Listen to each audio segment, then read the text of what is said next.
如果我们把它的中心呢定在这里的话，这样转过来，它也似乎有一些不妥。所以呢，它的轴心其实不是固定的啊，它在运动的时候还是有一些移轴的特征在啊。它的特征就是这个面要滑进这个窝里。那么膝关节啊，它属于一个滑车关节，它的运动呢是一个单向的运动。画面当中有一个股骨的下端和胫骨的上端，它们之间呢形成了这种滑车的结构。那么我们来看一下这个关节的运动，它的轴心点放在哪里呢？如果把轴心放在这里的话，那这个骨骼在向下移动之后，它会有一个什么样的特征呢？它就会变成这样的一个形态。那么股骨的这个底面和髌骨之间留了这么大一块空，显然它是不合理的、不准确的、不对的。我们的膝盖骨，也就是髌骨，我们的髌骨啊，在运动状态下，它和股骨也不会有这么大的距离，它一直都是贴着这个股骨的。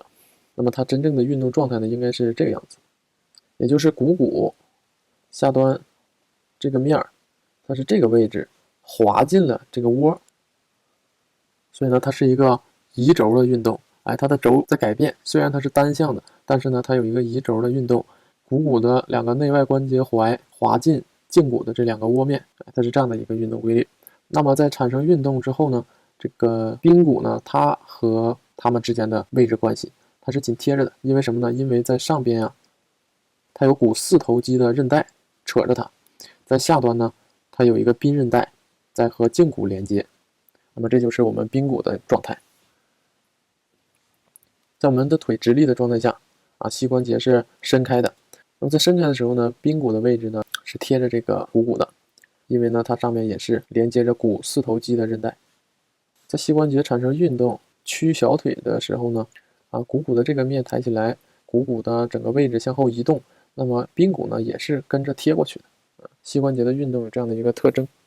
那么对于膝关节的运动呢，我们最重要的一点就是膝关节它是一个移轴的运动，并且呢它是一个单向的运动。也就是说，膝关节在运动的时候，股骨下端的这个锤子，像滑车一样的这个轮状结构，它是滑进这个胫骨的顶面的。它不管怎么动，它不会离开。如果是离开的话，那它就是错的。并且髌骨的位置和胫骨之间是恒定的。但是呢，它在运动过程中，它会有前后移动的这种特征。股骨拐下来，髌骨会随着往后移动；股骨再抬起来，髌骨又会跟着往前移动。髌骨和胫骨之间的距离是固定的。现在画面里面出现的这两个呢，也就是对于刚才所讲到的一些知识点的一个总结。那么这样的运动它是对的，那么这样的运动它是错的。因为什么呢？它不是动过去之后会离开啊，它会离开，它不会离开。整个股骨下边的这个滑车关节，像一个轮子一样的东西，它是在这个窝里面旋转的。如果我们把它的中心呢定在这里的话，这块裁出来，我们看一下啊。如果把轴心放在这里的话，这样转过来，它也似乎有一些不妥。所以呢，它的轴心其实不是固定的啊，它在运动的时候还是有一些移轴的特征在啊。它的特征就是这个面要滑进这个窝里。这是膝关节运动第一个重点，也就是股骨下端的滑车。然后它在运动的时候呢，它不会离开胫骨上边的这个窝面，它这个轮子呢，它会滑进这个窝面，这是第一个重点。然后第二个重点就是髌骨和胫骨之间的距离是恒定的，由它们之间的这条髌韧带决定。那么这个距离是固定的。那么在股骨运动的过程中，股骨下边这里会有前后的移动，微微的移动。髌骨就是贴着这个面在动它会有一些前后上的移动，但是呢幅度不会特别的大。膝关节在运动的时候，屈膝的角度越大，髌骨的形就越明显。因为我们在做屈膝的时候呢，它是一个极端的拉扯，把膝盖周围的肉还有皮都有一个非常极端的拉扯，所以呢，膝盖骨的形状就会被展现得更加的明显。但是呢，在这个位置会有肉的挤压隆起，而导致膝关节后边的这些结构呢变得模糊不清。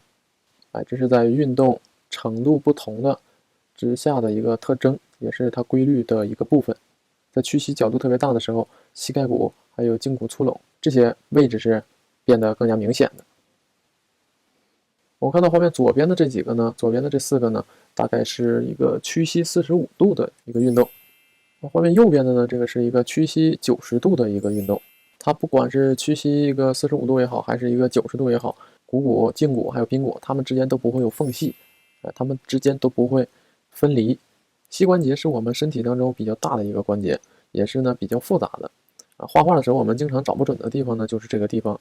只要我们对这个关节的结构熟悉，然后对于它运动规律有所掌握，这样的话我们就能很容易的在不同的情况下找到相应的标记点，去画准确它。